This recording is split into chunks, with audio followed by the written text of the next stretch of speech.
If you want to remove sound from a video in CapCut, you're in the right place. In this quick tutorial, I'll show you the easiest way to separate and delete audio so your video becomes completely silent. This is a super useful trick if you want to add your own music, use voiceover later, or just clean up unwanted background noise. If this video helps, please hit the like button and subscribe for more CapCut tutorials just like this. Alright, let's jump into it. First, open CapCut and import your video. You can do this by dragging your video file directly into the CapCut timeline. Once the video is on the timeline, you're ready for the next step. Now right-click on the video clip in the timeline. From the menu that appears, look for the option that says Extract Audio. Click that, and CapCut will separate the sound from the video into its own audio track below the clip. This is the key step, because now the audio and video are no longer linked together.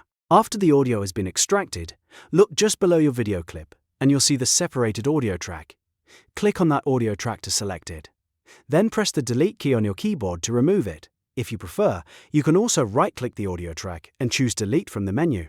Once the audio track is deleted, your video will be completely silent. That means you can now export it with no original sound at all, or you can add a new soundtrack, music, or voice recording later.